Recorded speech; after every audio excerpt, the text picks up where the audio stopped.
Hello students, आज हम कर रहे हैं ऐसे 4.4 क्लास 9 चैप्टर का नाम है linear equation in two variable. ये लास्ट एक्सरसाइज है इस चैप्टर की और बट इसके अंदर दो ही क्वेश्चन है सिर्फ, और दोनों ही क्वेश्चन इंपॉर्टेंट है। मतलब आप ये सोच लो कि अगर एग्जाम के अंदर इस एक्सरसाइज में से दो क्वेश्चन में से इनसे सिमिलर या ये एक क्वेश्चन 99% एग्जाम में आता ही आता है, तो आप इजी क्वेश्चन है, जब जो आप अब तक कर रखे हो उसी से रिलेटेड है।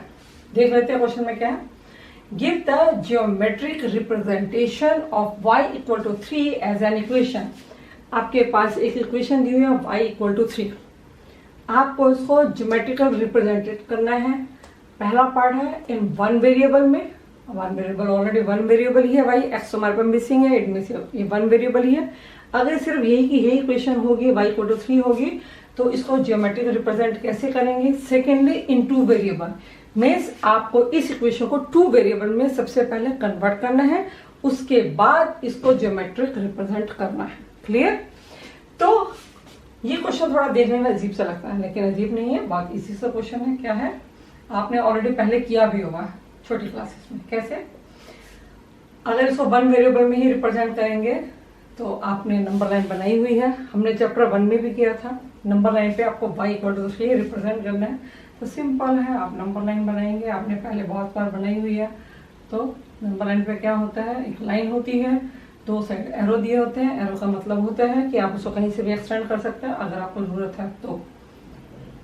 और ये आपको पॉइंट्स लेने हैं 0 से लेफ्ट साइड और राइट साइड पे।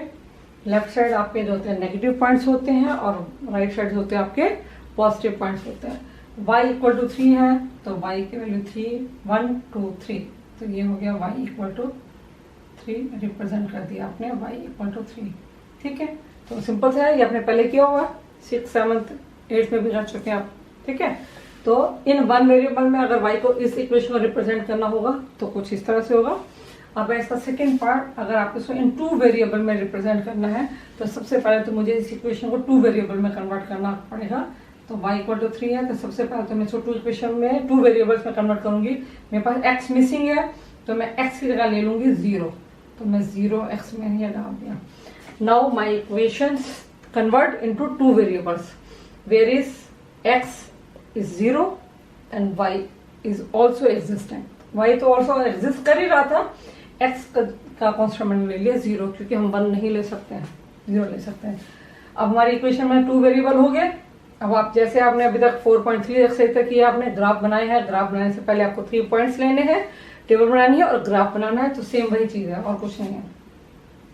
तो सबसे पहले मैं लेट x को ले लेती हूँ, क्या लूंगी मैं 1, तो y इक्वल टू क्या हो जाएगा, मेरे को इस इक्वेशन में वैल्यू पुट करनी है। मैंने आपको बार बार बताया, आप उसको हाईलाइट कर लीजिए तो आपको ध्यान लगे। y का y equal to 3 plus 0 into में 1, तो 0 तो 0 ही रहेगा, तो y की वैल्यू मेरे पास आ गई 3। क्लियर? अब हम लेते हैं लेट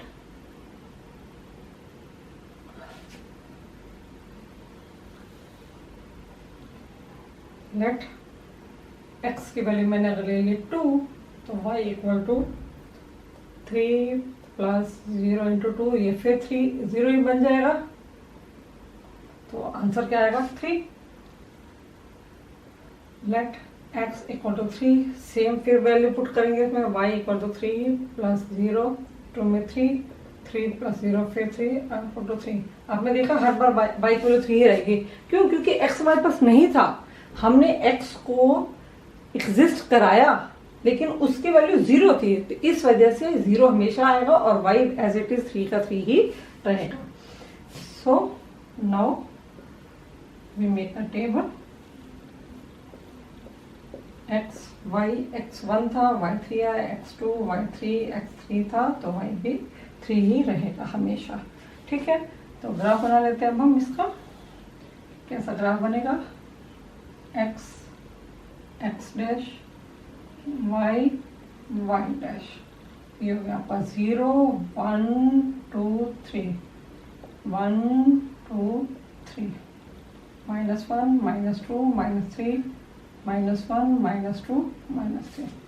x1 y3 यानी x का 1 है और y का 3 चला गया बिल्कुल स्ट्रेट उसके ऊपर 1 3। x2 था तो भी y3 ही रहेगा स्ट्रेट ऊपर, x3 था तो भी y3 ही रहेगा 3 3। अब आप जब इसे ज्वाइन करेंगे तो ये आपकी बन गई स्ट्रेट लाइन। क्लियर, ये आपकी स्ट्रेट लाइन बन गई। इक्वेशन थी आपकी y इक्वल टू 3। देखा मैं सिंपल सा था y इक्वल टू, तो आपने देखा कि जब भी हमारे पास y की वैल्यू दी होगी, x मिसिंग है, तो आपकी ग्राफ पे जो आप रिप्रेजेंट कर रहे हो अपनी इक्वेशन को as a line, linear equation को रिप्रेजेंट कर रहे हो एज ए लाइन, y की वैल्यू दी होगी तो वो किसके पैरेलल हुई, x एक्सिस के पैरेलल हुई। अगर यहाँ पे मेरे पास x की वैल्यू दी होती 3 और y को मैं 0 पुट अप करती तो वो x की वैल्यू होने पर वो y के पैरेलल जाएगी। ठीक है, y की वैल्यू होगी तो x के पैरेलल जाएगी, x की वैल्यू होगी तो वो y के पैरेलल जाएगी। जिसको हम 0 पुट करेंगे ना वो उसी के पैरेलल जाएगी। यहाँ x को 0 पुट किया तो x के पैरेलल गई, और अगर y को 0 पुट करते तो वो y के पैरेलल जाते हैं। ठीक है, इस चीज का ध्यान रखेंगे। तो आपका फर्स्ट इक्वेशन हो गया, आपका फर्स्ट क्वेश्चन हो गया। इसी तरह